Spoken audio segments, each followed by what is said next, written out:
اچھا میں ایک بات کرنا چاہتا ہوں، میری عادت نہیں ہے، میں یہ اپنی بڑائی نہیں کر رہا، اپنی بڑائی وہ ہو جو میں کہوں میں نے یہ کر دیا۔ میں حضور علیہ السلام کی یہ شان کہ حضور آج بھی کیسے کرم کرتے ہیں جو خود دیکھا وہ آپ کے آگے بیان کرنا چاہتا ہوں۔ آپ سننا چاہتے ہیں، اپنی آپ بیتی بیان کرنا چاہتا ہوں۔ قبلہ سید عارف شاہ صاحب گیلانی، مولانا کلیم اللہ صاحب، میں مدینہ منورہ میں تھا، شاید یہاں بھی کوئی ایسے لوگ ہوں جو اس وقت میرے ساتھ تھے۔ ایسے اس بات کے واقعے کے کئی گواہ میرے پاس موجود ہیں۔ رمضان کا مہینہ تھا، غالباً یہ رمضان چھوڑ کے 2 سال قبل رمضان کا واقعہ ہے غالباً۔ میں گنبد خضرا کے سامنے تھا، حضور علیہ السلام کے روضہ اقدس کے سائے میں نے مغرب کی نماز پڑھی، میں نے سلام پھیرا، مجھے کچھ احباب تو یاد ہیں جو اس وقت میرے ساتھ تھے۔ میں نے سلام پھیرا تو ایک شخص آیا شاہ صاحب، وہ مجھے ایک دم سینے سے لگا کے رو پڑا۔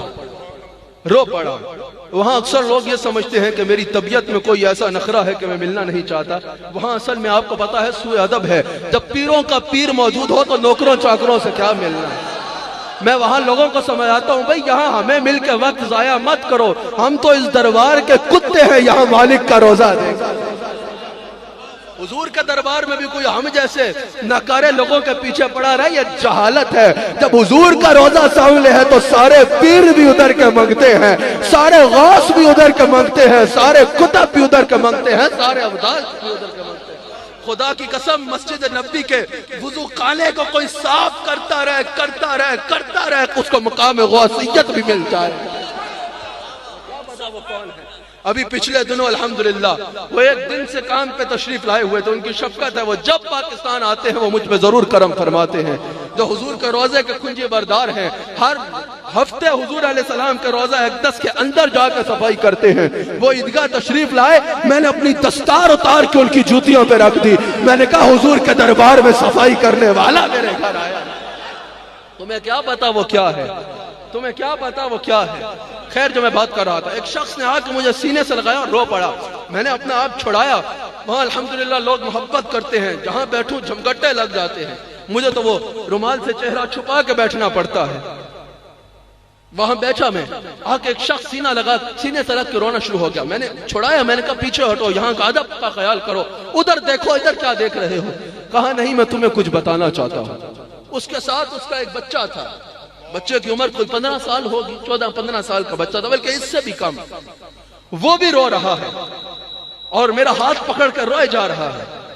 کہا ہم اپنی ایک آپ بیتی آپ کو سنانا چاہتے ہیں اور آپ کا شکریہ ادا کرنا چاہتے ہیں کہ آپ نے یہ رستہ دکھایا۔ میں نے کہا کیا ہوا؟ میں ویسے نہ سنتا، لیکن ان کے لہجے میں اتنی پختگی تھی اور ان کی آنکھوں کے آنسو بتا رہے تھے کہ انہوں نے کچھ دیکھا ہے۔ یہ سننے والی بات ہے۔ میں نے پوچھا کہ مجھ سے کیا بات کرنا چاہتے ہو؟ کہا ہم آپ کا ٹی وی پہ بیان بڑے شوق سے سنتے ہیں، ہمارا یہ بچہ ہے، اس کو بلڈ کینسر، اور ڈاکٹرز نے کہا کہ اس کا 1 ہفتہ ہے۔ یہ میں اپنا نہیں بتا رہا، اس میں میرا کچھ بھی نہیں ہے، پورا واقعہ سن لیجئے گا، یہ میں مدینہ پاک کا بتا رہا ہوں کہ میرے آقا پہ آج بھی کوئی اعتماد کرے تو کیا ہوتا ہے۔ یہ حضور پہ اعتماد کا صلہ بتا رہا ہوں۔ کہا کہ ڈاکٹرز نے کہا تھا کہ یہ مشکل سے مہینہ کاٹے گا، یہ مر جائے گا، اس کا بلڈ کینسر ایک مقام پہ ہو تو کتنا خطرناک ہوتا ہے، اس کے بلڈ کینسر ہے، پورے جسم میں کینسر پھیل رہا ہے، یہ بچ ہی نہیں سکتا۔ کہتے ہم پریشان تھے، ہم روتے تھے۔ ایک رات یہ اپنے کمرے میں اکیلا تھا اور ٹی وی پر آپ کا بیان آ رہا تھا۔ اچانک کیا ہوا کہ ہمیں کمرے سے چیخیں مار مار کے رونے کی آواز آئی۔ ہم نے سوچا اس کا وقت آخر آ گیا ہے، تکلیف سے تڑپ رہا ہے۔ ہم اپنے بچے کو سینے سے لگانے کے لیے دوڑے تو دیکھا وہ اپنی نشست پہ بیٹھا ٹی وی پہ بیان سن رہا ہے اور چیخیں مار مار کے رو رہا ہے۔ اور اس وقت آپ یہ واقعہ بیان کر رہے تھے کہ حضور نے حبیب یمنی کی بیٹی کو شفا دی، تو کہتے ہیں کہ ہم نے اپنے بچے سے پوچھا، میری بات سننا، کہ بچے کیوں رو رہا ہے؟ کہا سنو یہ کیا بیان کر رہا ہے کہ کافر حضور کے سامنے آیا، اس نے عرض بھی نہیں کی، حضور نے کافر کی بچی کو شفا دے دی۔